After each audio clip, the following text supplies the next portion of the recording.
Hello everyone, good morning, welcome in this lecture. Students, हम प्रकाश का ध्रुवण का अध्ययन कर रहे थे। यूनिट 12 हमारी लास्ट टॉपिक चल रहा है प्रकाश का ध्रुवण, और जिसमें हम डिस्कस कर रहे थे प्रकाश के ध्रुवण के बारे में। परावर्तन विधि द्वारा कर लिया था, अपवर्तन विधि द्वारा कर लिया था, अपने द्वि अपवर्तन द्वारा प्रकाश का ध्रुवण पढ़ लिया था, जिसमें निकोल प्रिज्म से प्रकाश का ध्रुवण आपको समझाया गया था। निकोल प्रिज्म में एक कनाडा बाल्सम की एक लेयर होती है, तो ये निकोल प्रिज्म बनाई हुई थी, जिससे क्या हुआ कि एक किरण को तो बाहर यहाँ पूर्ण आंतरिक परावर्तन के द्वारा बाहर निकाल लिया जाता है, कि जबकि दूसरी किरण जो निर्गत होती है वह समतल ध्रुवित प्राप्त हो जाती है। आज हम बात करेंगे द्विवर्णता द्वारा प्रकाश का ध्रुवण। द्विवर्णता द्वारा प्रकाश का ध्रुवण।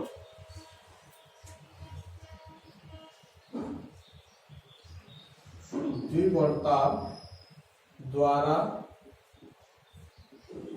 प्रकाश का ध्रुवण।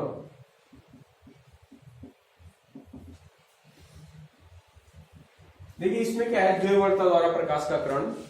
जब प्रकाश की किरण टूरमैलिन क्रिस्टल पर आपतित होती है, कौन से प्रकाश की किरण? जो हमारे पास ऑर्डिनरी लाइट आ रही है, अध्रुवित प्रकाश जो आ रहा है, जब अध्रुवित प्रकाश को किसी टूरमैलिन क्रिस्टल पर आपतित कराया जाता है तो यह अध्रुवित प्रकाश की किरण दो समतल ध्रुवित किरणों में विभाजित हो जाती है, जिसमें से टूरमैलिन क्रिस्टल एक किरण का वर्णात्मक अवशोषण कर लेता है। दोबारा सुने, जब अध्रुवित प्रकाश की किरण को टूरमैलिन क्रिस्टल पर आपतित कराया जाता है, अथवा जब अध्रुवित प्रकाश की किरण टूरमैलिन क्रिस्टल पर आपतित होती है, तो टूरमैलिन क्रिस्टल इस अध्रुवित प्रकाश को दो समतल ध्रुवित किरणों में विभाजित कर देता है, जिनमें से एक किरण का पूर्ण रूप से वर्णात्मक अवशोषण कर लेता है। एक किरण का वर्णात्मक अवशोषण कर लेता है और दूसरी किरण आपको कैसे प्राप्त हो जाती है? समतल ध्रुवित प्राप्त हो जाती है।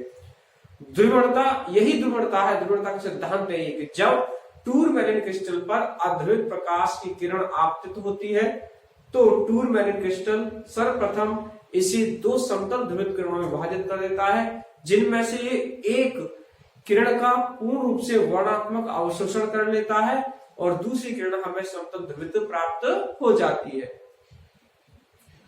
द्विवर्णता के सिद्धांत पर पोलरॉइड कार्य करते हैं। कौन कार्य करते हैं? पोलरॉइड। तो पोलरॉइड है क्या?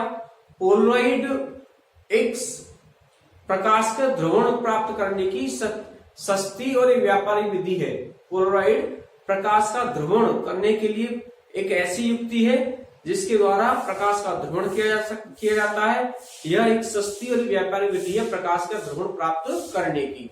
तो पोलरॉइड क्या है? पोलरॉइड भी जैसे कि हमारा निकोल प्रिज्म था, ठीक वैसे ही यह भी एक ऐसी युक्ति है जिसके द्वारा प्रकाश का ध्रुवण किया जाता है। अध्रुवित प्रकाश से ध्रुवित प्रकाश प्राप्त किया जाता है। यह सस्ती और एक व्यापार विधि है जिससे आसानी से हम प्रकाश का ध्रुवण प्राप्त कर सकते हैं। अध्रुवित प्रकाश से ध्रुवित प्रकाश प्राप्त कर सकते हैं। तो पहले द्विवर्णता समझ में आया आपको? द्विवर्णता क्या है? टूरमैलिन क्रिस्टल पर जब प्रकाश आपतित होता है तो वह दो समतल ध्रुवित प्रकाश में विभाजित हो जाता है और टूरमैलिन क्रिस्टल इस समतल एक किरण का पूर्ण रूप से वर्णात्मक अवशोषण कर लेता है। द्विवर्णता के सिद्धांत पर, ये जो द्विवर्णता का सिद्धांत था, द्विवर्णता के सिद्धांत पर पोलरॉइड कार्य करते हैं। ठीक है, अब बात करते हैं पोलरॉइड की। पोलरॉइड क्या है? पोलरॉइड क्या है? तो यह एक ऐसी युक्ति है जिससे अध्रुवित प्रकाश से ध्रुवित प्रकाश प्राप्त किया जाता है एवं प्रकाश का संसूचन किया जाता है। पोलरॉइड द्वारा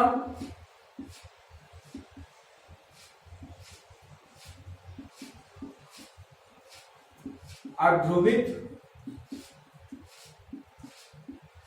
प्रकाश से ध्रुवित प्रकाश प्राप्त किया जाता है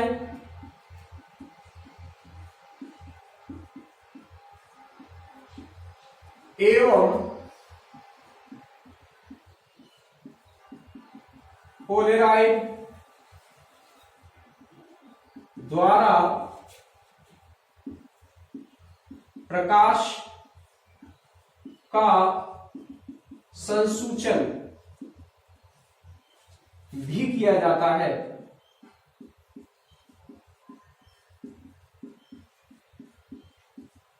तो पोलराइड की अगर बेसिक परिभाषा देखिए तो ये है कि पोलराइड द्वारा अद्वित प्रकाश से द्वित प्रकाश प्राप्त किया जाता है एवं पोलराइड द्वारा प्रकाश का संसूचन भी किया जाता है। अब ये पोलराइड होते क्या, ये तो परिभाषा है, ये इसके कार्य के रूप में हमने बताया कि इसे ये कार्य किया जाता है, तो ये हमारे उपयोग के रूप में है कि इसलिए इस पोलराइड को काम लिया गया ध्रुवित प्रकाश, अध्रुवित प्रकाश से ध्रुवित प्रकाश।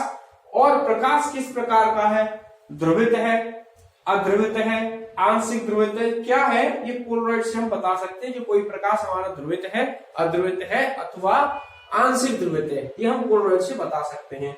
तो पोलराइड क्या है, एक सस्ती व्यापारिक विधि है जिसके द्वारा प्रकाश का ध्रुवण किया जाता है एवं इसकी सहायता से प्रकाश का संसूचन भी किया जाता है। सस्ती और एक व्यापारिक विधि है, सस्ती और व्यापारिक विधि है किसके लिए, अद्वित प्रकाश से ध्रुवित प्रकाश प्राप्त करने की तथा इसकी सहायता से प्रकाश का संसूचन भी किया जाता है। इतनी लिख देंगे परिभाषा आप इसमें पोलराइड के बारे में। फिर इसमें इसकी संरचना के बारे में कि किस प्रकार इसका निर्माण किया जाता है, इसका पोलराइड का निर्माण किस प्रकार किया जाता है। तो देखो हर्पेथाइट अथवा कोनेन के आइडोसल्फेट, हर्पेथाइट कार्बनिक यौगिक है ये, हर्पेथाइट तथा कोनेन,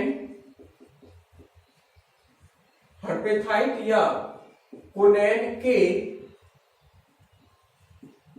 आइडोसल्फेट, हर्पेथाइट तथा अथवा ये कोनेन के आइडोसल्फेट को नाइट्रोसेल्यूलोज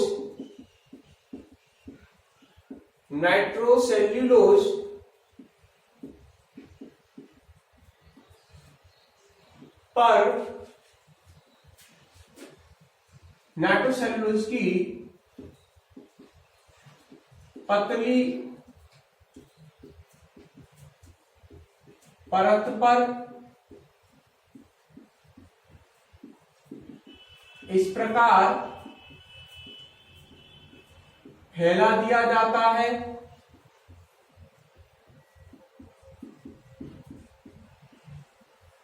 इस प्रकार फैला दिया जाता है कि इन सभी कार्बनिक यौगों के, जितने भी कार्बनिक यौगिक हैं उन सबकी प्रकाशित अक्ष एक दूसरे के समांतर हो जाए। इस प्रकार फैला दिया जाता है कि इनकी हर्पेथाइट या कोनेन लिया है तो कोनेन, हर्पेथाइट के जितने भी कार्बनिक यौगिक हैं उन सबके प्रकाशित अक्ष क्या हो जाए, एक दूसरे के समांतर। इस प्रकार फैला दिया जाता है कि इन सभी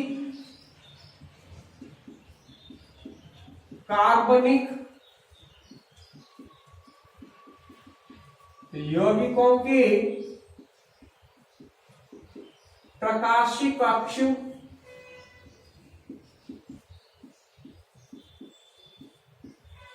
एक दूसरे के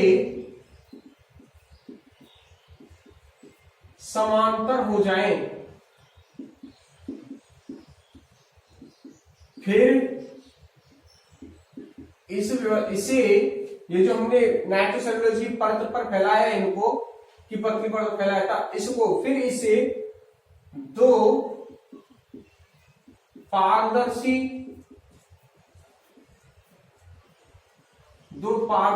कांच की प्लेटों के मध्य, पारदर्शी कांच की प्लेटों के मध्य रख दिया जाता है।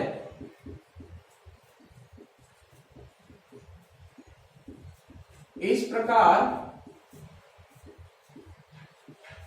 पोलराइड का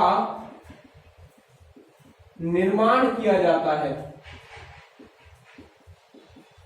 तो मैं तो पोलराइड क्या है, देखो पोलराइड की परिभाषा ये है, ये इसकी संरचना है कि हर्पेथाइट और कोनेन, हर्पेथाइट अथवा कोनेन के कार्बनिक यौगिकों को नाइट्रोसेलुलोज की परत पर इस प्रकार पतला पतला फैला दिया जाता है कि एक एक कार्बनिक यौगिक आ जाए। जैसे यहाँ फिर यहाँ से गेहूं ले लें, गेहूं के दाने, और गेहूं के दानों को फर्श पर बिछाया जाए, इस प्रकार बिछाओ कि वो दाना एक एक ही रह जाए, एकदम पतली परत एक एक दाने की, और वो भी इस प्रकार फैलाई जाए। कार्बनिक यौगिक जो है ये हर्पेथाइट और कोनेन की जो कार्बनिक यौगिक हैं वो नाइट्रोसेलुलोज की पतली परत पर इस प्रकार फैलाई जाए कि उन सब की जो प्रकाशिक अक्षें, कार्बनिक यौगिकों की जो प्रकाशिक अक्षें जो हर्पेथाइट और कोनेन के कार्बनिक जो यौगिक हैं उनको नाइट्रोसेलुलोज की पतली परत पर इस प्रकार फैला जाए कि इन सभी के कार्बनिक यौगिकों की प्रकाशिक अक्ष एक दूसरे के समानांतर हो जाती हैं।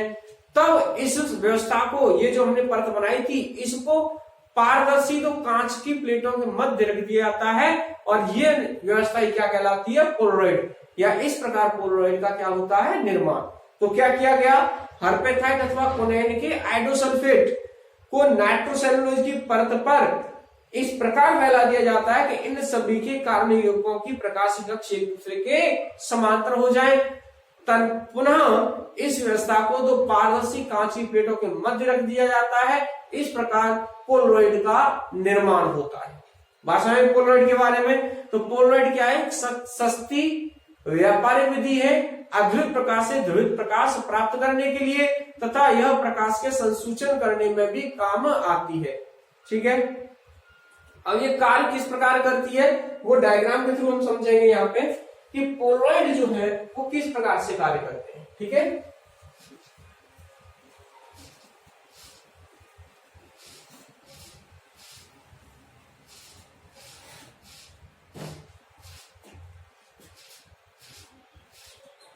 ये कोई पोलराइड है,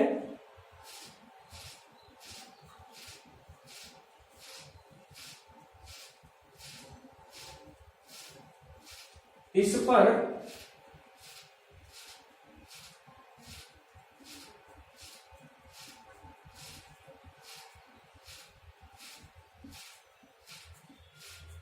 ये पोलराइड है। ठीक है, ये कार्बनिक यौगिक हैं वो इस प्रकार व्यवस्थित हो गए हैं ये कि इनकी अक्ष जो है क्या है, एक दूसरे के समांतर। कौन सी अक्ष, प्रकाशिक अक्ष।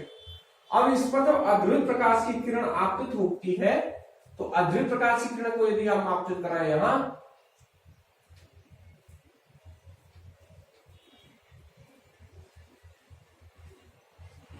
तो अध्रुवित प्रकाश की किरण ये है, इसमें दोनों प्रकार के वैद्युत सदिश होंगे, जो दिखाई दे रहे हैं वो भी, और जो दिखाई नहीं दे रहे हैं वो भी होंगे। अब यहां क्या होगा, इस प्रकार से ये धीरे धीरे इसका ध्रुवण होने लगेगा, और यहां हमें निर्गत जो प्रकाश की किरण है वो पूर्ण रूप से कैसी मिल जाएगी, समतल ध्रुवित। निर्गत प्रकाश, निर्गत प्रकाश की किरण कैसी है, ये समतल ध्रुवित। ठीक है, ये क्या है, आपतित अध्रुवित प्रकाश की किरण, ये आपतित अध्रुवित प्रकाश की किरण है, और ये क्या है, पोलराइड शीट है, ये पोलराइड है। ठीक है, तो चित्रानुसार जब अध्रुवित प्रकाश की किरण पोलराइड पर आपतित होती है तो इसमें उपस्थित दोनों ही विद्युत सदिश डॉट रूप से जो दिखाई नहीं देते हैं, जो कागज के तल में लंबवत कंपन करते हैं और एक समांतर कंपन करते हैं, तो ये वाले जो हमें दिखाई नहीं दे रहे थे वो धीरे धीरे खत्म हो गए, और समतल ध्रुवित प्रकाश पोलराइड से गुजरने के पश्चात हमें प्राप्त हो जाता है। तो चित्रण यहां लिखेंगे, इसकी थ्योरी क्या लिखेंगे, चित्रानुसार जब अध्रुवित प्रकाश की किरण पोलराइड से गुजरती है तो इसमें उपस्थित विद्युत सदिश के वे कंपन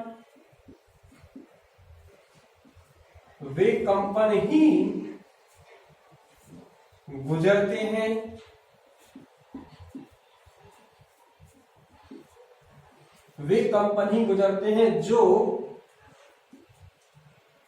पोलराइड की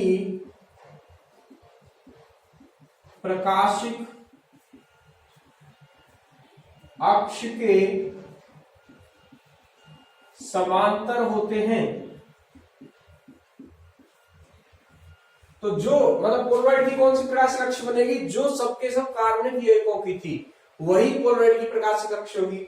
तो प्रकाशिक जो समांतर होते हैं वही उससे क्या होते हैं, गुजरते हैं जो पोलराइड की प्रकाशिक अक्ष के समांतर होते हैं, तथा अन्य सभी जो विद्युत सदिश के कंपन है वो वहीं पर उनका वर्णात्मक अवशोषण हो जाता है, तथा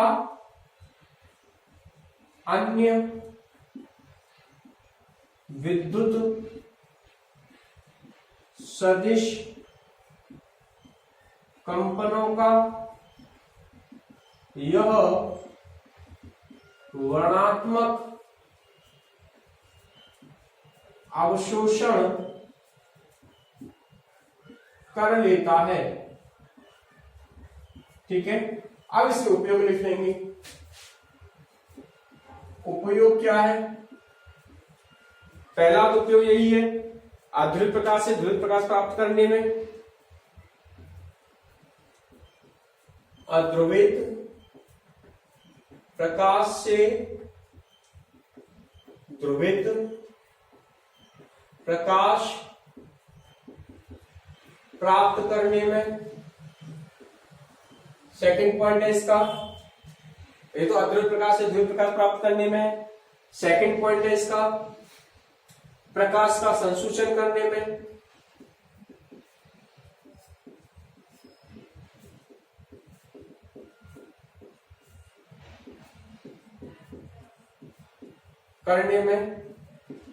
प्रकाश ध्रुवित है, अध्रुवित है अथवा आंशिक ध्रुवित है। ठीक है। थर्ड पॉइंट, जो ड्राइवर होते हैं उन ड्राइवरों को, वाहन चालकों को प्रकाश की जो फोकस होता है, जो बहुत तेजी से तीव्रता आती है, उससे बचाने के लिए अधिक मात्रा में प्रकाश के फोकस से बचाने के लिए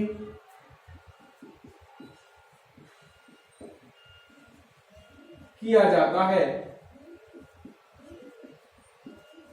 ठीक है, तो ये इस प्रकार से मैंने ध्रुवता अथवा जो पोलराइड है, पोलराइड ध्रुवता के सिद्धांत पर कार्य करते हैं। तो पोलराइड के द्वारा हम इस प्रकार प्रकाश का ध्रुवण प्राप्त कर लेते हैं, अध्रुव प्रकाश से ध्रुव प्रकाश प्राप्त कर लेते हैं। तथा इसके उपयोग क्या क्या है? एक तो उपयोग यही है कि अध्रुव प्रकाश से ध्रुव प्रकाश प्राप्त करने के लिए काम में लाया जाता है इसको। दूसरा, प्रकाश के संसूचन में काम में लाया जाता है। तीसरा, जब हम रात्रि में कभी गाड़ी चला रहे होते हैं तो अचानक से हमारे पर सामने से जो वाहन आ रहा होता है उसका फोकस पड़ता है हमारी आंखों पे, तो उसको बचाने के लिए भी हम इसका उपयोग करते हैं। तीसरा, जो वाहनों की हेडलाइट होती हैं कि हेडलाइट पर हेडलाइट में इसका उपयोग किया जाता है। हेडलाइट में क्यों किया जाता है कि जो हम जाते हैं तो ऊपर वाला जो पोर्शन है वो लाइट का उससे क्या हो जाएगा, कम हो जाएगा। अगर यहाँ पोलराइड लगा दी हमने, यहाँ पोलराइड की लेयर लगा दी, परत लगा दी, तो ऊपर वाला जो लाइट का फोकस है वो कम हो जाएगा। तो जो सामने वाला व्यक्ति हमारी तरफ आ रहा होगा उसकी आंखों पर प्रकाश का अधिक फोकस नहीं जाएगा। अगर ऐसा होगा तो रात्रि में जब उसकी आंखों में फोकस पड़ेगा तो उसे सामने कुछ दिखाई नहीं देगा और वहां पे एक्सीडेंट होने के चांसेस रहेंगे। ठीक है, तो ये समझ में आया आपको किसके बारे में, पोलराइड के बारे में। अब हम डिस्कस करते हैं मेलस के नियम। मेलस ने क्या बताया था उसके बारे में अब डिस्कस करते हैं। ओके स्टूडेंट्स, तो मेलस का नियम पढ़ने से पहले अभी मैंने जहां लिखा था आपको प्रकाश का संसूचन, पोलराइड का उपयोग था प्रकाश का संसूचन। तो प्रकाश का संसूचन कैसे किया था इसको समझ लीजिए। प्रकाश का संसूचन किसकी सहायता से करते हो आप, पोलराइड की सहायता से, पोलराइड की सहायता से। ठीक है, अभी पोलराइड क्या होता है ये तो भी बताया था मैंने आपको। हमारे पास तीन प्रकार के प्रकाश हो जाता है। एक तो होता है सबसे पहला अर्धवृत्त प्रकाश, अर्धवृत्त प्रकाश, दूसरा ध्रुवित प्रकाश,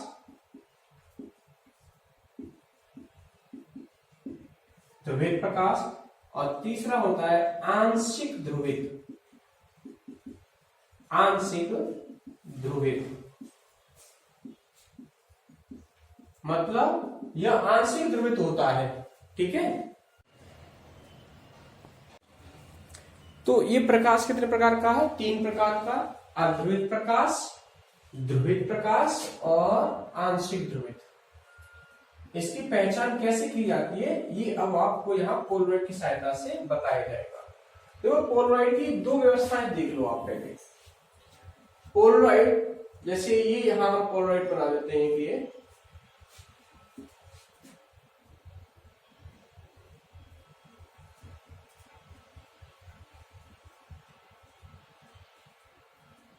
एक ये पोलराइड शीट है यहां,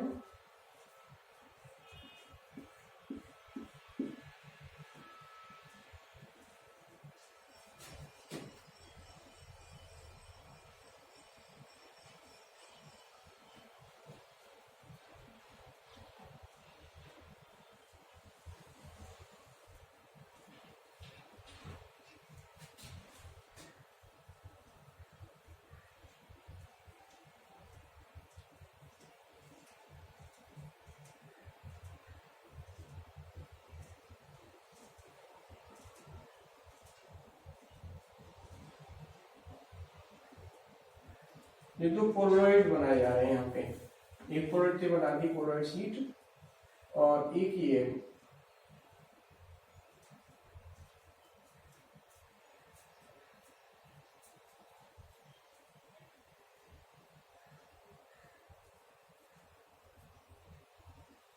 एक ये पोलराइड शीट।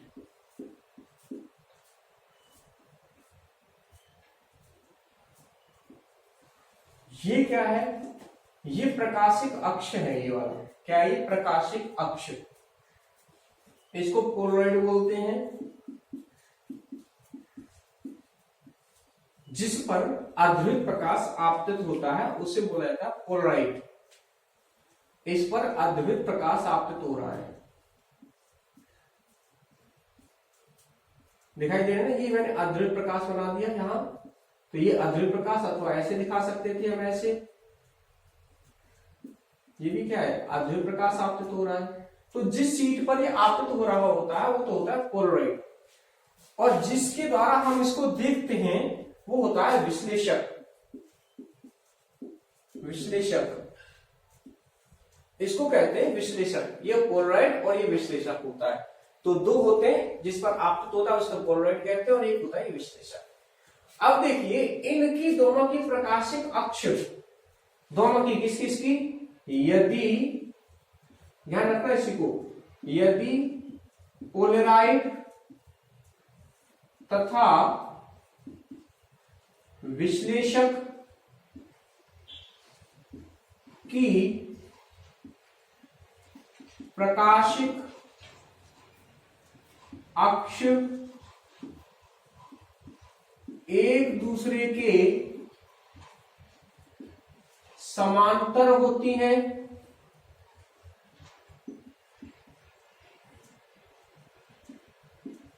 तो निर्गत प्रकाश की तीव्रता, निर्गत प्रकाश की तीव्रता अधिकतम होती है। कैसी होती है? अधिकतम होती है। ये दो पॉइंट बहुत इंपॉर्टेंट है, याद रखने हैं, आपको पूछा जाता है बोर्ड में। और यदि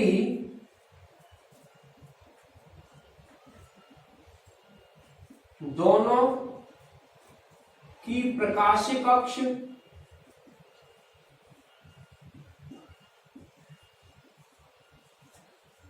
एक दूसरे के लंबवत होती हैं,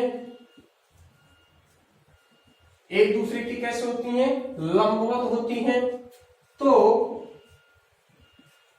प्रकाश की, कौन से प्रकाश की होती है? तो निर्गत प्रकाश की। तो निर्गत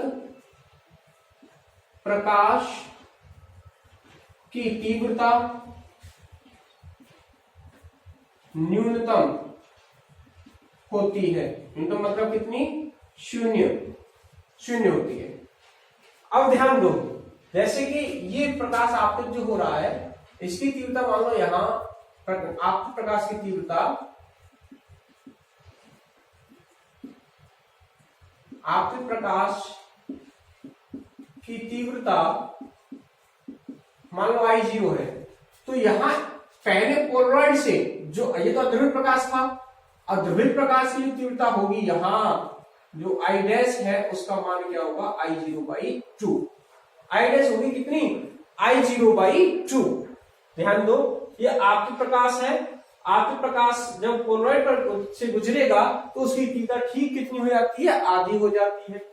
विश्लेषक से निर्गत प्रकाश की जो तीव्रता है, निर्गत प्रकाश की तीव्रता मान लो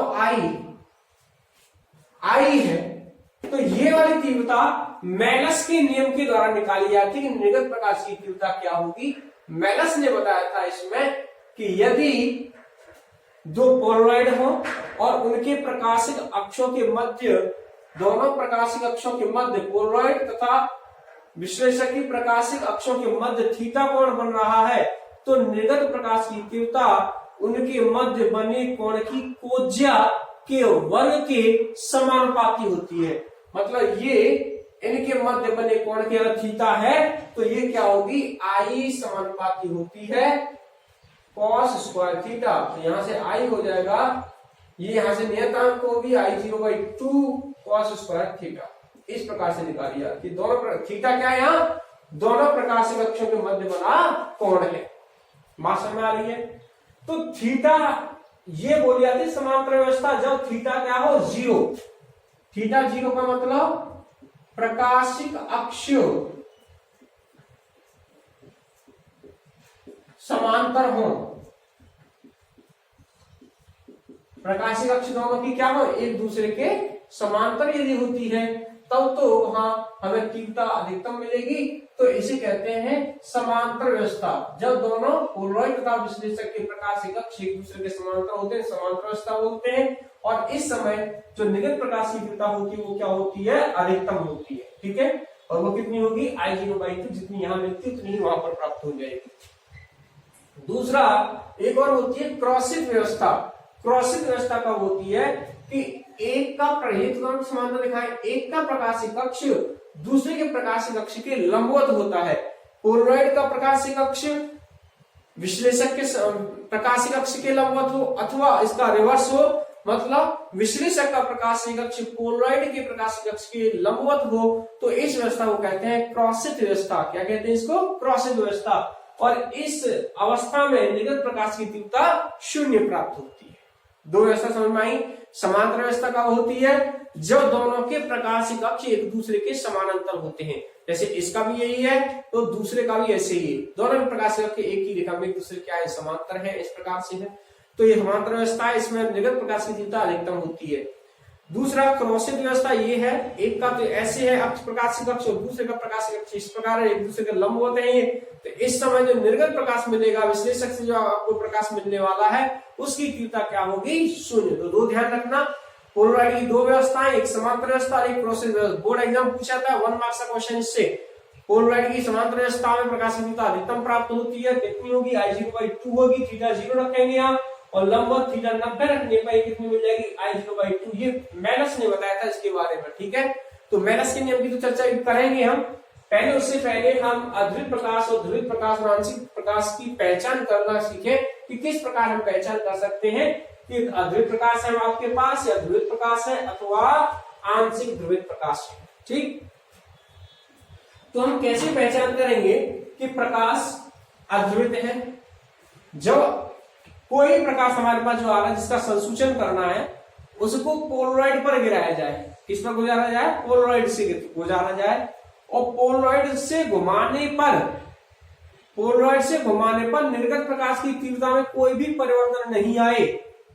दोबारा ध्यान से सुनो, जिस प्रकाश का संसूचन आप कर रहे हो यदि उस प्रकाश को पोलराइड पर डाला जाए तो उससे जो गुजरने वाला प्रकाश है उसकी तीव्रता में पोलराइड के घुमाने पर कोई भी परिवर्तन ना आए तो वह प्रकाश अध्रुवित प्रकाश होता है।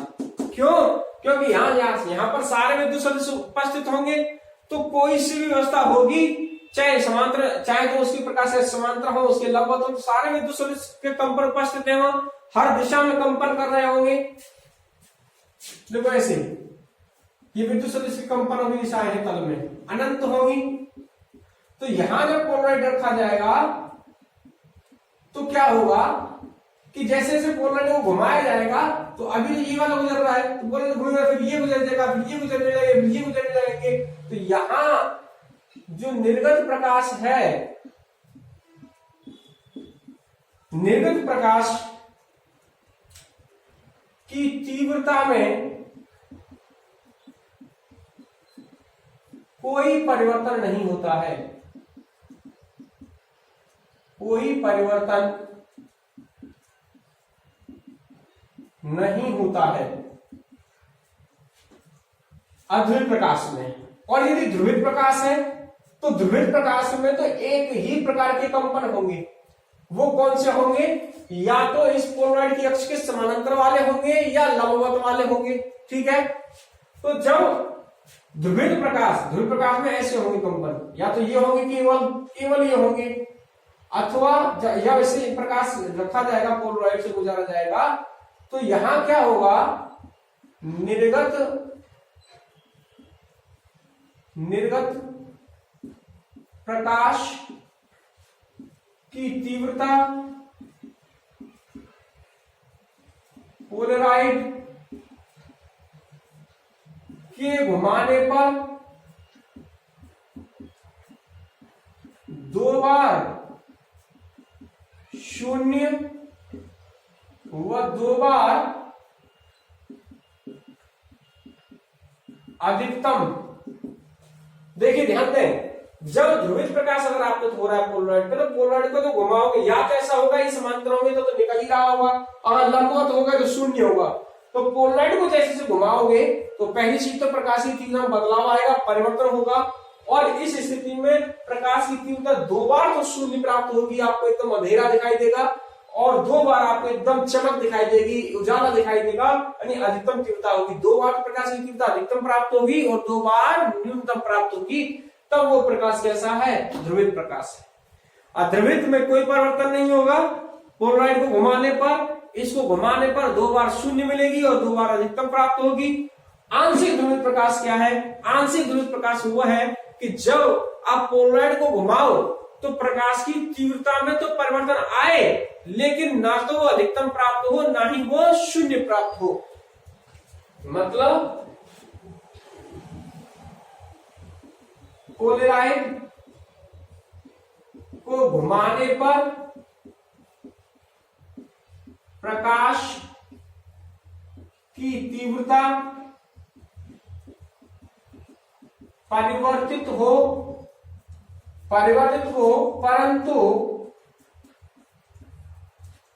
परंतु शून्य व अधिकतम प्राप्त ना हो। इसमें शून्य और अधिकतम प्राप्त होनी थी, लेकिन इसमें परिवर्तन तो आता है, लेकिन वो शून्य और अधिकतम नहीं होती है। तब वो प्रकाश हमारा कैसा कहलाता है? आंशिक ध्रुवित प्रकाश होता है। वो क्या होता है? आंशिक ध्रुवित प्रकाश। अब डिस्कस करते हैं मेलस का नियम।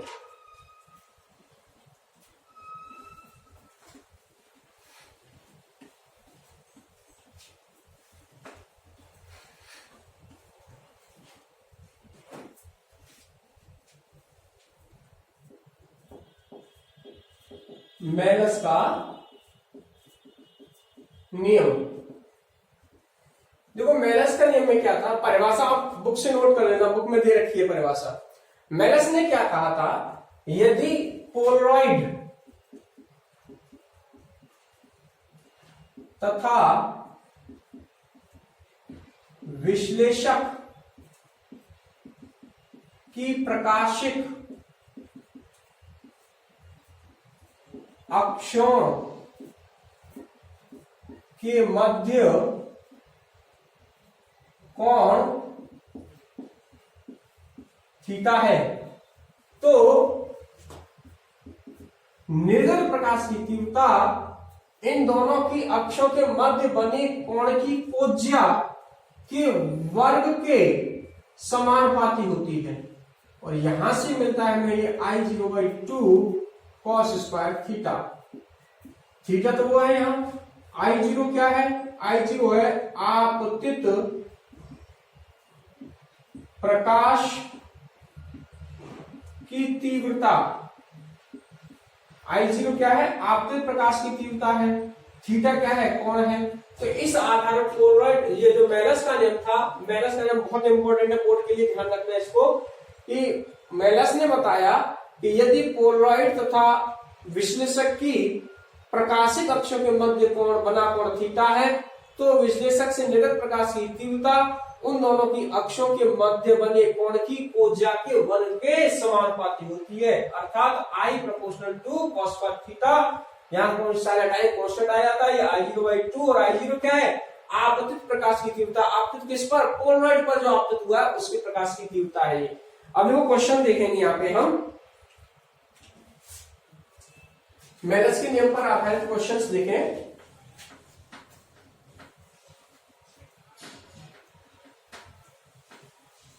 बुक में भी दे रखे हैं काफी क्वेश्चंस हैं, उनको वहां ट्राई करना आप। एक सीधा सा क्वेश्चन देखिए, मान लो ये पोलरॉइड है, एक ही विश्लेषक है,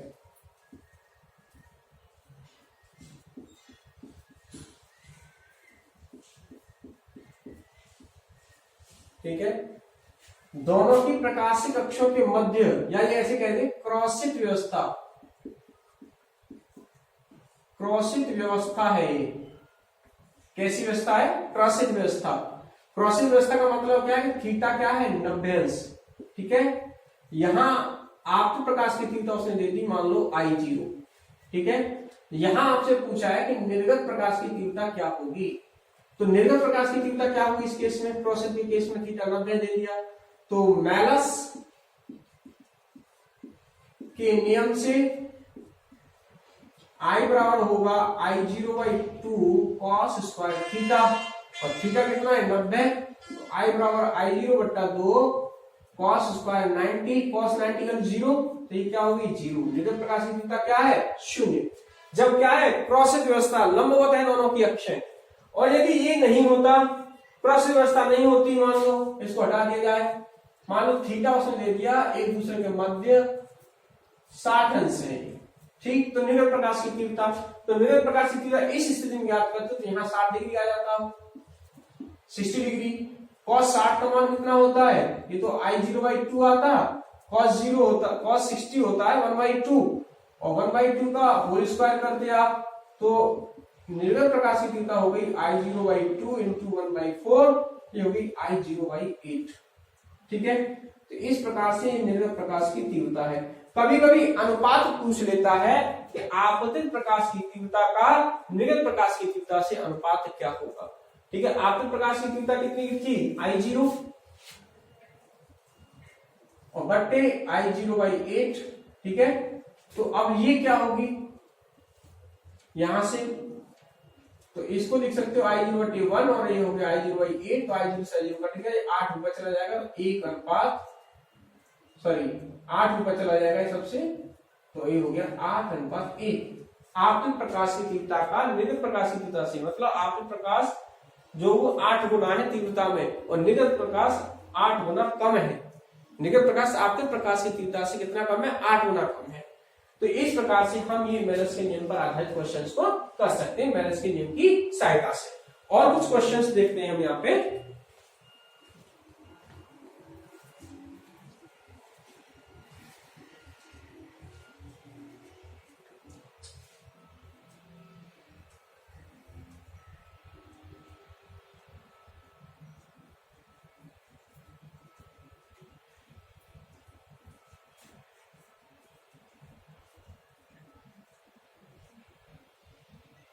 देखो कुछ क्वेश्चंस देखिए यहाँ पे, ये पहले मेलस के नियम से संबंधित बता रहा हूं आपको। दो पोलराइड इस प्रकार अविन्यस्त हैं, दो पोलराइड दे रखे हैं,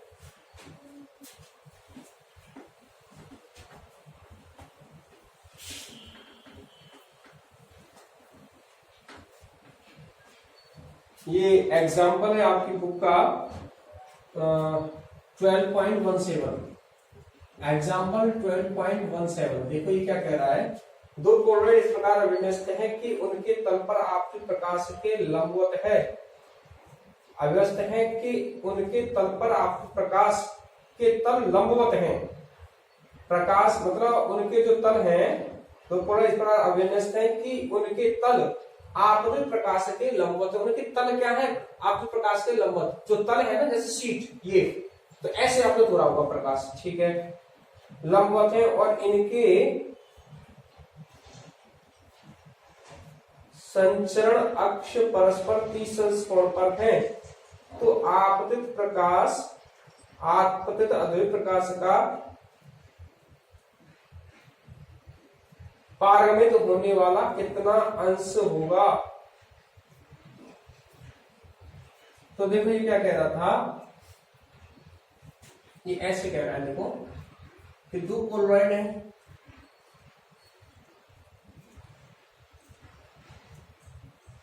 ये पोलराइड ये वाला पहले वाला, और यहां ये विश्लेषक आ जाएगा।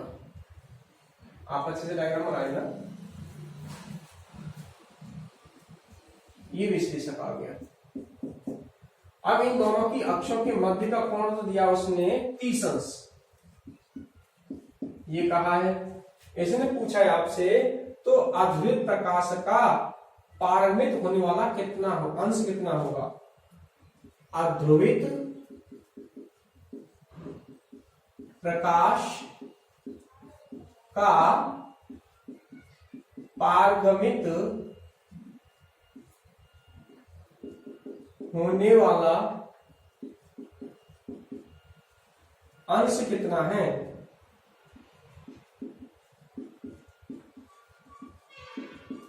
अंश कितना है, तो भाई कितना पारगमित हो रहा है, कितना अंश पारगमित हो रहा है, मतलब एक तरीके से उसने अनुपात पूछा है या परसेंटेज आप कह सकते हो सीधा।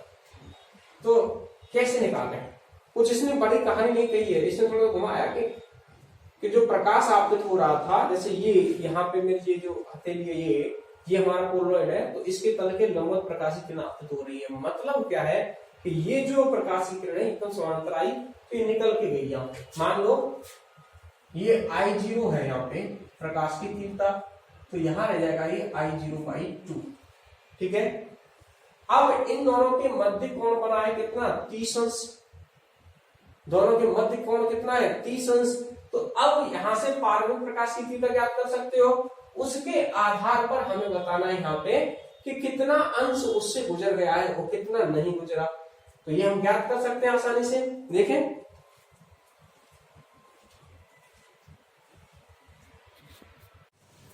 तो मेलस के नियम से आप निकाल सकते हो कि कितना अंश यहां से पारगमित होगा। देखो ये मान लो यहां तीव्रता है आई, तो मेलस का नियम क्या कहता है, मेलस के नियम से आई का मान क्या होना चाहिए, आई हो गया I0/2 cos स्क्वायर थीटा 30 अंश, मतलब आई बराबर हो गया I0/2 और यहां से cos स्क्वायर थीटा मतलब 30 अंश cos 30 का मतलब √3/2, इसका होल स्क्वायर करोगे तो I मिल गया तुमको I0 ये मिल गया। तो ये निर्गत होगा, कितना अंश यहां से गुजरा, मतलब हमें क्या निकालनी है, प्रतिशत निकालनी है। तो कितना अंश होगा, पारगमित प्रकाश की मात्रा बराबर क्या हो गई, आपतन कितना हो रहा था, आपतन हो रहा था I0 माइनस निर्गत कितना है 3I0/8 बट्टे आपतित प्रकाश I0, तो कुल कितना मिलेगा, यहां से I0 कैंसिल होंगे तो 5/8, ठीक है 5/8, ये सॉरी कितना अंश पारगमित होगा, तो ये निकल के आया ना यहाँ पे, तो इसको निकाल लो, तुम्हारा मिल गया ये 8×3 = 24, ये पारगमित प्रकाश है, पारगमित प्रकाश का उससे अनुपात, आपतित प्रकाश से अनुपात कितना हो गया 3I0/8 बट्टे आपतित प्रकाश कितना I0 कट गया ये, तो 8×3 = 24, 0.3 कितना बच गया 6, 8×7 = 56, 4 बच गया, 8×5 = 40, इतने प्रतिशत।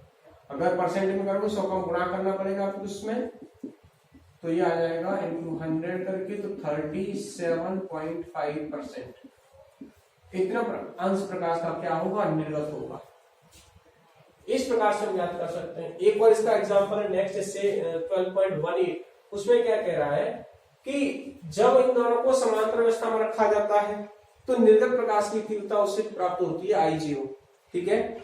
यदि दोनों को 45 अंश से घुमा दिया जाए, कितने से 45 अंश से, तो निर्गत प्रकाश की तीव्रता क्या होगी, यानी पहले समांतर अवस्था रखी, सर्वप्रथम क्या रखा समांतर अवस्था, और फिर थीटा कर दिया कितना 45 अंश, तो समांतर व्यवस्था दोनों के प्रकाश की एक दूसरे के समांतर हैं, तो समांतर व्यवस्था मतलब थीटा क्या है 0, तो I का मान इस समय क्या होगा I0/2, ठीक है। अब यदि इसी के विश्लेषक का अक्ष 45 अंश से घुमा दिया जाए तो दोनों की अक्षों के मध्य कोण कितना हो गया 45 अंश मिल गया। तो इस स्थिति में निर्गत प्रकाश की तीव्रता क्या होगी, निर्गत प्रकाश की तीव्रता होगी I0/2 into cos square 45, cos 45 का मान होता है 1/10√2 और 1/10√2 का वर्ग करो 1/2, ये मिलेगा तुमको I0/4। यदि ये मान लो I1 है और ये I2 है और इन दोनों के अनुपात निकाले जाए, I1 का I2 के साथ निकाल लो या I2/I1 निकाल लो, तो I1 अनुपात I2 क्या निकलेगा I0/2 बट्टे I0/4, I0 से I0 गया, ये 4 ऊपर चला जाएगा तो 2 आ गया, I1 = 2I2, ये अनुपात निकल के आ गया। ओके स्टूडेंट्स, तो कुछ और क्वेश्चंस को यहाँ करते हैं। आप लोग अपनी बुक की हेल्प से क्वेश्चंस को सॉल्व करेंगे, जो मैंने लॉजिक बता रखे हैं आपको, उन क्वेश्चंस को सभी को आप सॉल्व करेंगे। मैं क्वेश्चंस ले रहा हूँ कुछ यहाँ पे जो आपके बुक के हैं, एनसीईआरटी बुक के हैं। देखिए यहाँ पे फर्स्ट क्वेश्चन एग्जांपल है आपका, यहाँ पे ये कोई गोली तरंगाग्र समतल दर्पण पर आपतित हो रहा है, गोली तरंगाग्र है जो इस प्रकार दिखा रखा है यहाँ, इस प्रकार से कोई समतल तरंगाग्र यहाँ आपतित हो रहा है, ये कुछ कोण पर आ रहा है, आपतित हुआ है जो इस प्रकार आपतित हो रहा है।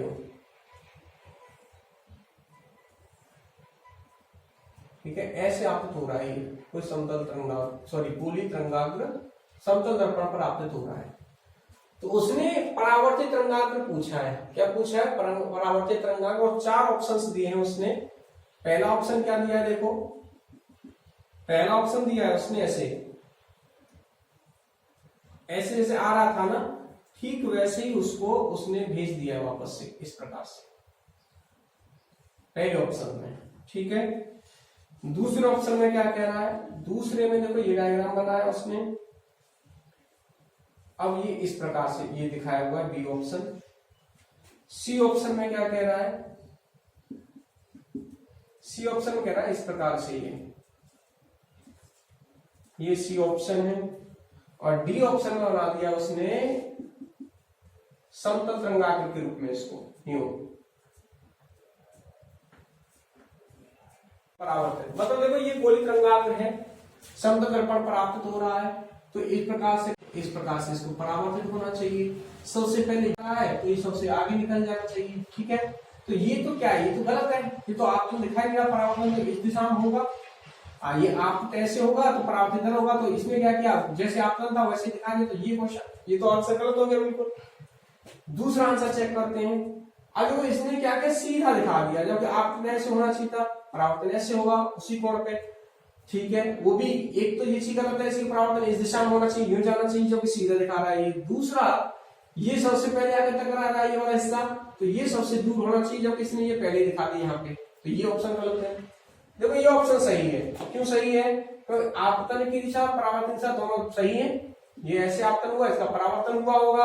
और देखो सबसे लास्ट में ये था, सबसे लास्ट में दिखाया हुआ है, उस सबसे पहले ये है, सबसे पहले यही दिखाया हुआ है इन्होंने, तो ये ऑप्शन क्या है, करेक्ट है। समतल तो हो ही नहीं सकता, जब गोलीय आपतित हुआ तो परावर्तित भी तो गोलीय होना चाहिए, ऐसा थोड़ी ना आपतित तो गोलीय हुआ और परावर्तित समतल हो जाए, ऐसा नहीं होगा। नेक्स्ट एग्जांपल देखिए, ये परावर्तित तरंगाग्र पूछा गया है बोर्ड में, तो हमारा ये ध्यान रखेंगे, ये ऑप्शन सही है, क्यों सही है वो भी रीजन आप ध्यान रखेंगे इसका। ठीक है, और दूसरा अपवर्तन से पूछा है, हाइगेंस की थ्योरी याद आ रही होगी शायद आपको, कि हाइगेंस ने अपवर्तन और परावर्तन की व्याख्या की थी द्वितीय तरंगिका सिद्धांत के आधार पर। अब देखो ये दूसरा जो क्वेश्चन है, अब इसमें है, आप मुझे, मैं बिना ऑप्शन दिए ही आपसे पूछूं, जैसे इसका आंसर क्या होगा, आप मुझे आंसर बताएंगे। ये समतल तरंगाग्र है, ये मतलब ऐसे है एक दूसरे समांतर, ऐसे समतल तरंगाग्र यहाँ किसी अपवर्तक पृष्ठ पर आपतित हो रहे हैं, और इनका आपतन कोण है 45 अंश, और यहाँ एक माध्यम दे रखा है n1 जिसका अपवर्तनांक 1 है, और n2 दे रखा है √2 माध्यम का।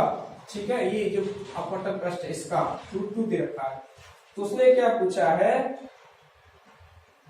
अपवर्तित तरंगाग्र को पूछा उसने, किसको पूछा है, अपवर्तित तरंगाग्र को। तो अपवर्तित तरंगाग्र यदि अपवर्तन का नियम आपको पता है तो कैसे निकालते हैं आप, यहाँ अभिलंब खींचा, जैसे आपतित किरण है ये, ठीक है, तो ये किरण ऐसे अपवर्तित हो जाएगी इस प्रकार से। अब ये अपवर्तित हुई थी, अभिलंब खींचा था आपने, है ना, तो देखो जो आंसर है उसमें इस प्रकार आना चाहिए हमारे, है ना, अपवर्तित जो समतल तरंगाग्र वो इस प्रकार से होंगे, ये आपने तो ये अपवर्तित हो गया। ऐसे अगर आपतित और परावर्तित की बात करते तो जो आपतित ऐसे हुआ था तो उस पर परावर्तित कैसे आए थे, ऐसे आए थे। अगर आपको हाइगेंस का थ्योरी याद है, परावर्तन के नियमों की व्याख्या मैंने कराई थी वो याद है, तो इस प्रकार से परावर्तित तरंगाग्र जाएगा। अपवर्तित ऐसे होगा, ऑप्शंस तो इसी से पता कर सकते हो आप कि अगर ये ऐसा अकेला ही होगा तो यही सही होगा, नहीं, लेकिन इसमें 2 आंसर्स ऐसे दे रखे हैं। अब 2 आंसर्स ऐसे दे रखे हैं जिनमें कि यही शेप बनी हुई है ऐसी, तो अब आपको अपवर्तन कोण चेक करना पड़ेगा, मतलब ये वाला कोण चेक करना पड़ेगा, ये R, ये निकालना पड़ेगा। तो कोण R का मान मुझे बताओ, कोण R क्या होगा। यहाँ कोण R कैसे निकाले, यहां से निकाल लो, ये आपतन कोण 45 अंश है, क्योंकि ये देखो इस सतह ग्रह बना रहा है, तो आपतन कोण ये जो समतल ग्रह आपतित हुआ है वो भी तो उसके साथ 45 अंश कोण बनाएगा, 90 होता है टोटल कोण, 45 घटा दो 45 बच गया। तो साइन आई स्नेल के नियम से साइन आई बटे साइन आर बराबर म्यू, मतलब अपवर्तनांक, अपवर्तनांक कितना है ये रहा √2, या ऐसे कर लो, यहां चला जाएगा ये। अगर दूसरे तरीके से लिखना चाहो आप n1 साइन आई बराबर n2 साइन आर, तो n1 कितना है 1 और साइन आई कितना है 45 हो जाएगा, और n2 कितना है √2 साइन आर हो जाएगा। तो साइन आर एक ये तो हो गया 1/√2 बराबर √2 साइन आर। तो साइन आर कितना हो गया, साइन आर हो गया 1/2, तो आर कितना निकल गया है 60 अंश। अपवर्तन कोण कितना निकल के आ गया 60 अंश। तो अब आप ऑप्शन चेक करो किससे, आप 60 डिग्री के कोण से, हमारा जो अपवर्तन कोण है उसका मान क्या है 60 अंश। अब मुझे बताओ कि आर निकला आपका कितना निकला आर 60 अंश, तो ये कोण कितना बच गया 30 अंश, ये कोण कितना होगा 30 अंश, ठीक है। ये 30 और तो आंसर चेक करेंगे आप इसमें, सॉरी ये 30 तो ये 90, ये 30 अंश ये 90 अंश, ये कितना बच गया 30 और 90 120 60 अंश। अब कोण के आधार पर बताना जो जिसमें ये दोनों कोण आ रहे होंगे उसमें आंसर हमारा सही होगा, वही आंसर आपका सही होगा और कोई आंसर इसका नहीं हो सकता। समझ में आया क्या? ये कोण अपवर्तन निकाला तो यहां ये कोण क्या हो जाएगा आपका, ये कोण हो जाएगा 60 अंश। ये 30 अंश 90 माने 60 30 बन गया, तो ये 60 बन जाएगा क्योंकि ये दोनों एक दूसरे क्या होते हैं लंबवत होते हैं। तो ऑप्शन ये करेक्ट होगा जिसमें ये दो कोण आ रहे होंगे, ठीक है। नेक्स्ट एग्जांपल देखते हैं अब यहां आ गया व्यतिकर्ण से संबंधित। तो व्यतिकर्ण से संबंधित जो प्रश्न है उनको सॉल्व करने के लिए सबसे पहले आपको व्यतिकर्ण का जो सूत्र है वो पता होना चाहिए। व्यतिकर्ण का सूत्र जैसे a बराबर निकाला था √a1 square plus a2 square plus 2a1 a2 cos theta, ये सूत्र निकाला था आपने यहां पे। अब ये थीटा क्या है, थीटा है कलाकोण, दोनों के मध्य जो कलाकोण है किस कलांतर के साथ दोनों आपतित हो रहे हैं वो कलाकोण है ये, ठीक है। तो ये कलाकोण थीटा जब बता दिया जाएगा कि दोनों तरंगों के मध्य जो कलांतर है वो 30 डिग्री है 60 डिग्री है, तो उस पर जाकर के हम इससे आयाम निकाल सकते हैं। तीव्रता निकालना चाहें तो तीव्रता होती है I समानुपाती a स्क्वायर, उससे तीव्रता निकाल सकते हैं। तो अब देखते हैं यहाँ पे क्या क्वेश्चन इसने पूछे हमसे। एक चीज और, इसमें दीप्त फ्रिंज की स्थिति और अदीप्त फ्रिंज की स्थिति ऐसे ज्ञात करें तो क्या होती है, दीप्त होता है n d lambda upon d, इसमें अदीप्त होता है 2n-1 d lambda by d, ठीक है। n इक्वल टू 1 से रखेंगे आप, इसमें n इक्वल टू 0 से रखेंगे तो केंद्रीय मिलेगी, केंद्रीय दीप्त फ्रिंज मिलेगी, और फिर उसके बाद मिलेगी प्रथम द्वितीय तृतीय, ठीक है। तो प्रथम दीप्त फ्रिंज की स्थिति n इक्वल टू 1 से, फिर 2 से, 3 से, 1 से स्टार्ट कर तो सारी दीप्त अदीप्त की स्थितियां प्राप्त हो जाएंगी। दीप्त कहां बनेगी पहली, अदीप्त कहां बनेगी। क्वेश्चन देखते हैं। हाँ प्रश्न पे आ गए यहाँ पे, ये एग्जाम्पल है 12.3। ये कह रहा है यंग द्वितीयक प्रयोग में व्यतिकारी तरंगों के आयामों का अनुपात 3:2 है। तरंगों के आयामों का अनुपात a1 बटे a2 है 3:2। एग्जाम्पल है 12.3। तो इसमें पूछा है चमकीली तथा काली फ्रिंजों के लिए ज्ञात करें आयामों का अनुपात तीव्रताओं का अनुपात। चमकीली तथा काली दोनों तरह की फ्रिंजों के लिए, चमकीली तथा काली, तो ये तो आयाम का अनुपात है, मतलब a1 बराबर हम बात करें 3/2 a2, ठीक है। चमकीली काली ये मतलब अधिकतम आयाम E मैक्सिमम कब होगा कि जब थीटा क्या होगा 0 समान कला में आपकी तो रही होगी, समकोषी व्यतिकरण हो रहा होगा। तो यहां से क्या मिला था वो आपको, वो मिला था अगर डायरेक्ट रख ले हम a1 प्लस a2 का होल स्क्वायर। E न्यूनतम काली के लिए तो वो क्या मिला था A1 माइनस A2 कब मिला था, एक दूसरे के विपरीत मिला है, थीटा कितना हो 180 डिग्री हो वहां पे। तो इनका अनुपात पूछा है आपसे। तो देखो A1 A2 ऐसे दिए संबंधित, तो E मैक्स बटे E मिनिमम, इसको कैपिटल ए से भी लिख सकते हो, जैसे मैंने कैपिटल ए से लिखा है ना, तो आपको मैंने जो भी नोट कराया हो वर्ड वही नोट करना, आप ई से, ए से, आर से, कोई सा भी ले सकते हो। यहाँ पे इसको यहाँ ई भी लिख सकते हैं आयाम के लिए और आर भी लिख सकते हैं, जो भी आप नोट करना चाहें। तो ई मैक्स कितना है A1 प्लस A2 का होल स्क्वायर बटे, सॉरी होल स्क्वायर नहीं बनेगा, वर्ग घट जाएगा, A1 प्लस A2 और A1 माइनस A2, ये बना तीव्रताओं का अनुपात, सॉरी आयामों का अनुपात है केवल ये, अधिकतम और न्यूनतम आयाम का अनुपात। ये मान रख दो A1 बराबर इतना, तो A1 कितना 3/2 A2 प्लस ये A2 है ही, और यहाँ 3/2 A2 माइनस A2, तो A2 सारे कट जाएंगे, जो बचा उसे लिख लो 3/2 प्लस 1 ऊपर बच गया, और 3/2 माइनस 1 नीचे बच गया, 3 और 2 5, तो यहाँ तो हो गया 5/2 और नीचे हो गया 2 चला गया 1/2, 2 से 2 कट गया। तो ई मैक्स अधिकतम और न्यूनतम आयामों का अनुपात क्या हो गया, वो हो गया 5:1। अब तीव्रताओं का अनुपात, अधिकतम तीव्रता और न्यूनतम तीव्रता का अनुपात निकाल लेंगे, आई मैक्स और आई मिनिमम, और वो क्या होता है वो समझ में आ रहा है। समझ में जब आएगा जब आपको वृत्तकर्ण याद हो, समकोशी वृत्तकर्ण के लिए कलाकोण क्या होता है, पथांतर क्या होता है, ये सारी चीजें आपको याद होनी चाहिए। दीपफ्रिंज की चौड़ाई क्या होती है, अधिफ्रिंज की चौड़ाई क्या होती है, दीप्त की स्थिति कैसे ज्ञात करते हैं, अदीप्त की स्थिति कैसे ज्ञात करते हैं, अगर ये सारा आपके माइंड में है तो ही आप सोल्व कर पाएंगे। ठीक है, तो तीव्रता का अनुपात, तीव्रता आई से लिख रहे हैं, आई मैक्स और आई मिनिमम चाहिए। तीव्रता क्या होती है आयाम के वर्ग के समानुपाती, तो ये हो गया A1 प्लस A2 का होल स्क्वायर बट्टे A1 माइनस A2 का होल स्क्वायर। तो A1 प्लस A2 का भी निकाला था, कितना आया था ये 5/2 A2 का होल स्क्वायर बट्टे 1/2 A2 का होल स्क्वायर। तो सॉल्व होकर क्या मिला 25/4 A2 का वर्ग, और ये मिल गया 1/4 A2 का वर्ग, ये कट गए, 4 से 4 कट गया, तो अनुपात क्या मिल गया 25:1। तीव्रता का अनुपात मिल गया 25:1। समझ में आया क्या आपको ये? तो ये हमारा वृत्तकर्ण से संबंधित क्या था, क्वेश्चन था। नेक्स्ट क्वेश्चन देखते हैं अब 12.4। ठीक है, यही अनुपात निकल के आया है। 12.4 न्यूमेरिकल क्या कह रहा है इसका,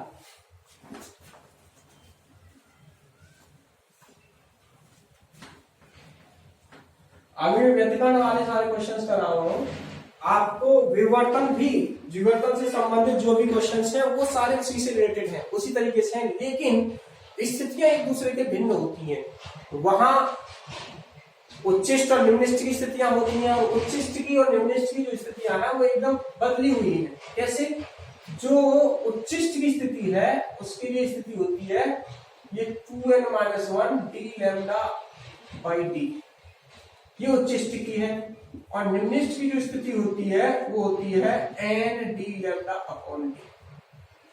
जो भी यहाँ दीप्त है और अदीप्त, ये तो यहाँ व्यतिकर्ण में अदीप्त होती है, अदीप्त की स्थिति है, और यहाँ पर ये किसकी है निम्निष्ठ, निम्निष्ठ की स्थिति है विवर्तन में, और ये किसमें है, ये दीप्त की स्थिति है वैसे, और यहाँ उच्चिष्ट की स्थिति बता रहा है, ये किसकी स्थिति बता रहा है,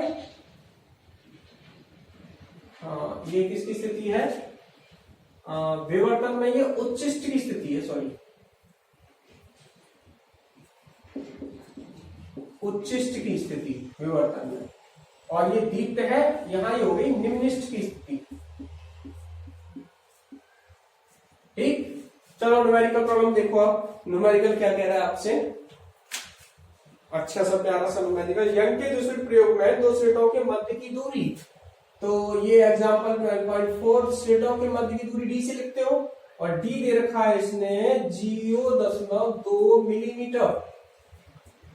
जब स्लेटों पर 8000 एंगस्ट्रॉम लैम्डा दे रखा है, 8000 एंगस्ट्रॉम का प्रकाश आपतित हो, तो स्लिटों से 1 मीटर दूरी पर स्थित पर्दे की दूरी क्या होती है कैपिटल डी 1 मीटर पर स्थित पर्दे पर प्राप्त फ्रिंजों की फ्रिंज चौड़ाई ज्ञात कीजिए।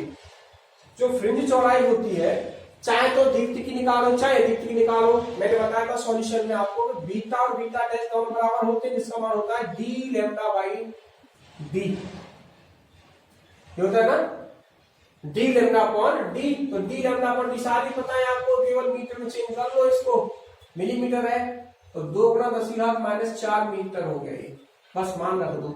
1 गुणा लैम्डा कितना 8000 गुणा 10⁻⁻10 हो गया बत्ते डी, तो डी हो गया 2 गुणा 10⁻⁴ माइनस का 6 रह गया, 2 से काटोगे 4 बार तो 4 गुणा 3 यहाँ से एडजस्ट कर दो 10⁻⁻1 तो चौड़ाई हो गई 0.4 मीटर, 0.4 मीटर। आंसर दे रहा है 4 मिलीमीटर। कहीं मिस्टेक किया गया?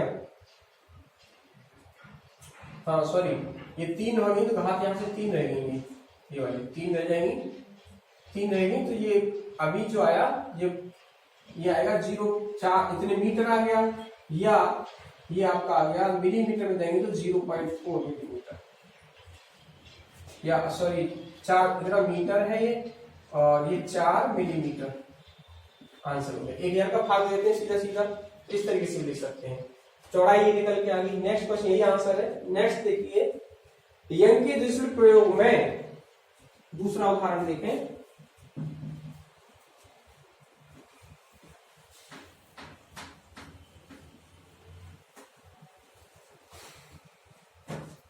दूसरे उदाहरण में क्या कह रहा है, उदाहरण नंबर 5 है ये। यंग के दूसरे प्रयोग में तरंगदैर्घ्य 6000 एंगस्ट्रॉम का प्रकाश प्रयुक्त करने पर दृष्टि क्षेत्र में 60 फ्रिंजें बनती हैं। लैम्डा 1 बराबर कितना दे रखा है उसने 6600 एंगस्ट्रॉम का प्रकाश लेने पर दृष्टि क्षेत्र में 60 फ्रिंजें बन रही हैं, ठीक है। तरंगदैर्घ्य लैम्डा 2 बराबर 4400 एंगस्ट्रॉम का प्रकाश प्रयुक्त करने पर कितनी फ्रिंजें दिखाई देंगी? ये N1 तो N2 पूछा है, ठीक है, कोई दिक्कत नहीं है। मतलब क्या है, दिखाई देने वाली फ्रिंजें कौन सी होंगी? दीप्त, तो 60 फ्रिंजें, एक अगर दिखाई देती दीप्त फ्रिंज तो उसकी चौड़ाई क्या होती है? Fringe D lambda by D होती है। अब एक है तो एक और 60 फ्रिंजें हैं यहाँ, तो 60 फ्रिंजों की चौड़ाई क्या हो गई? W1 पहली स्थिति में निकाल रहा हूं तो 60 इंटू बीटा इस केस के लिए, ठीक है। तो W1 क्या बन गया यहाँ से 60 इंटू बीटा, ये डी लैम्डा अपॉन डी, तो डी बाई डी दिया नहीं, लैम्डा दिया है, लैम्डा 1 रख देना इसमें, तो lambda 1 into D by D, तो W1 कितना हो गया यहाँ से, लैम्डा 1 कितना है 6600, तो 60 गुणा 6600 एंगस्ट्रॉम है, तो 10⁻⁻10 डी बाई स्मॉल डी। इसको सिंप्लीफाई कर लेना, 6 गुणा 66, 3 एडजस्ट कर दो, 10⁻⁻7 into D by D W1। कितनी प्रकाश फ्रिंजें बनेंगी? अब इतने का इतने में उतने ही क्षेत्र में, दृष्टि क्षेत्र उतना ही है जैसे पहले बन रही थी, इतनी तरंगदैर्घ्य का लेंगे प्रकाश 60 फ्रिंजें उसी रीजन में से, ये रीजन है, तो पहले इसमें 60 फ्रिंजें बन रही थी जब ये प्रकाश तरंगदैर्घ्य ली गई थी, इतने का ये है तो कितनी बनेंगी हमें नहीं पता। तो W2 देखो, W जो है ये समान रहेगा दोनों में, तो W क्या होगा, अब हो जाएगा N, मान लो N फ्रिंजें बन रही है, N2 लैम्डा ये बीटा वाला, तो lambda 2 D by D, D lambda by D, तो क्या होगा W N2 लैम्डा दिया है 4400 हो गया एंगस्ट्रॉम -10 डी बाई डी। तो यहां से ये दोनों क्या होंगे? बराबर होंगे। ये W1 लिख लियो, W1 W2 ये हो तो ये W1 बराबर W2 प्रश्नानुसार उसी दृष्टि क्षेत्र में। तो यहां से ये मान 6 गुणा 6 गुणा 10⁻⁻7 डी बाई डी बराबर हो गया N2 गुणा 4400 गुणा 10⁻10 d/d। ये तो कट गया यहाँ से, और काट लो आप, 10⁻7 है तो ये -7 जाएगा, 2 और चला दो 8, पॉइंट लगा लो, -7 से -7 कट गई होगी, ठीक है, 4.4, और ये बच गया तुम्हारे पास 66 है ये, तो N2 हो गया 6 गुणा 66 बट्टी 4.44, ऐसे, तो ये 0 चला जाएगा, 11 44, 11 66, 60 हो गया, ये 15 हो गया, 15 छक्के 90, तो 90 फ्रिंजें बनेंगी। पहले कितनी बन रही थी 60, और अब कितनी बन रही है 90। 10 क्षेत्र की चौड़ाई वही थी, केवल फ्रिंज संख्या में क्या आ गया, परिवर्तन आ गया, तो इतनी फ्रिंजों का निर्माण होगा। ठीक, नेक्स्ट क्वेश्चन देखिए, अब नेक्स्ट क्वेश्चन देखें, अब क्या कह रहा है ये लास्ट न्यूमेरिकल देख रहे हैं, फिर आप डिस्कस आप करना अपने आप से सॉल्व, जो नहीं होंगे उनको सॉल्व करा देंगे आपको।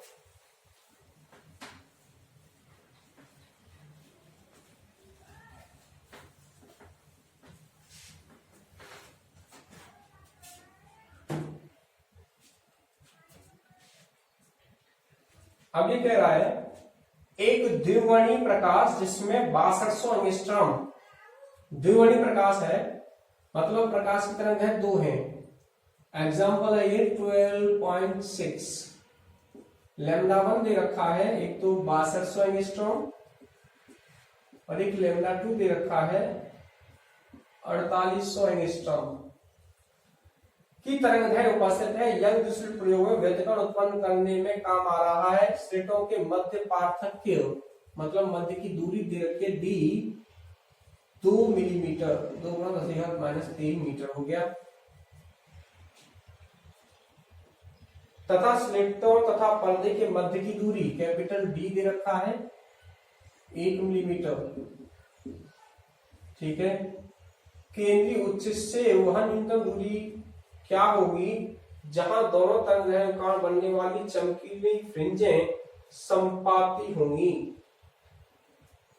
दोनों से, एक तो इससे और एक उससे, दोनों की दोनों संपाती होनी चाहिए।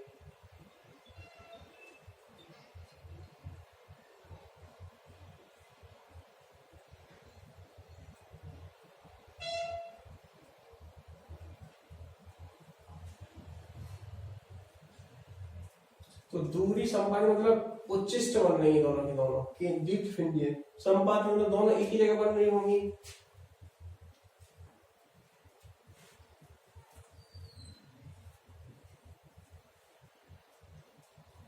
उसकी दूरी ज्ञात करनी है हमें। ठीक है, इससे निकाल लो पहले y1 yn निकाल लो, n d λ1/d। ठीक है, तो इसका n1 मान लो, तो n1, इसको d को तो ऐसे रहने दो कैपिटल D/d को, कोई दिक्कत नहीं है, लास्ट में सॉल्व कर लेंगे जब रख लेंगे। λ1 कितना है 6200, एंगस्ट्रॉम में 10⁻10 हो जाएगा, और ये d/d हो गया, ये yn बेस निकालो। दूसरा उससे निकाल लो वो वाला, तो यहाँ पे n2 और ये आ जाएगा 4800 और 10⁻10 d/d। अब ये क्या है, दोनों संपाती हैं तो मतलब एक ही जगह बन रही होंगी। yn डैश बराबर yn1 डैश, मतलब ये n1 6200 गुणा 10⁻10 d/d बराबर हो गया n2 4800 गुणा 10⁻10 d/d। ये d/d तो कट गया, 10⁻10 कट गया, 2 जीरो ये चले गए, तो n1 बटा n2 क्या निकल के आ गया 48/62।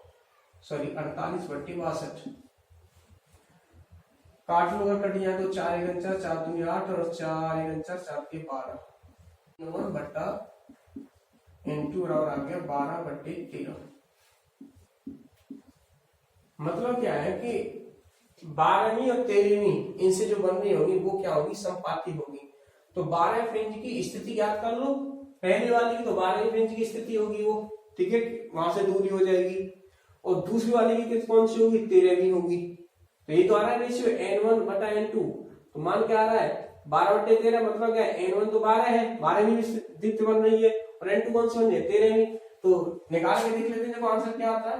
n कितना होता है, मैंने पहले 12 के लिए ये रखोगे, d लैम्डा, कैपिटल D कितना है, d है ये रहा 1×10⁻³ लैम्डा कितना है 6200 एंगस्ट्रॉम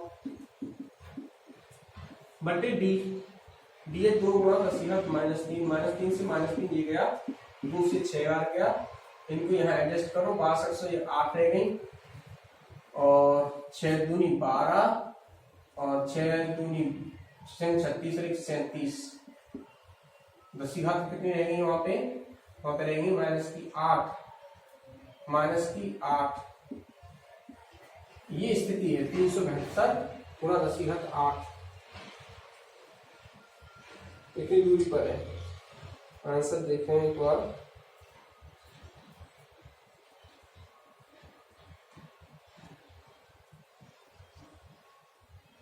ये तरंगें गलत लिखी थी आप,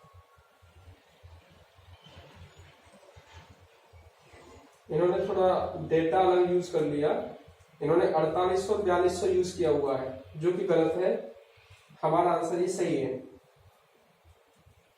जबकि 6200 दिया था, इन्होंने क्या लिया है यहाँ पे, जो 6200 है उसके 4200 लिया हुआ है, तो उससे डेटा गलत हो जाएगा, आंसर आपका यही आएगा। ठीक है, इस तरीके से आप याद कर सकते हो। और अगर हम इसको लिखना चाहें, जैसे -8 हुआ है, एडजस्ट कर लेना, 10 -3 का यहाँ चला जाएगा, तो 0.372 और 10 के 5 रह जाएगा मीटर में। इस तरीके से हम निकाल सकते हैं इसको। और सेंटीमीटर में लिखना चाहो इसको, तो सेंटीमीटर में लिखोगे 2 हाथ और कम हो जाएंगी, तो -6 रह गया, कितने सेंटीमीटर हो जाएगा। ओके स्टूडेंट्स, तो आज हम यहीं तक न्यूमेरिकल्स को डिस्कस करते हैं। कोई भी दिक्कत नहीं आएगी आपको, लेकिन बस आप कंसेप्चुअली चलना। दीप्त की स्थिति क्या होती है, अदीप्त की स्थिति क्या होती है, अदीप्त का मतलब क्या है, तो आप सारे उदाहरण करना पहले, जितने भी एनसीईआरटी में दे रखे हैं, फिर उसके बाद न्यूमेरिकल प्रॉब्लम्स को सॉल्व करेंगे आप। फिर भी अगर किसी को कोई दिक्कत आती है तो मैं उसको वहां पे रिजॉल्व करूंगा, आप मेरे से डिस्कस करेंगे। ठीक है, okay students, so all the best, enjoy the lecture, have a nice day.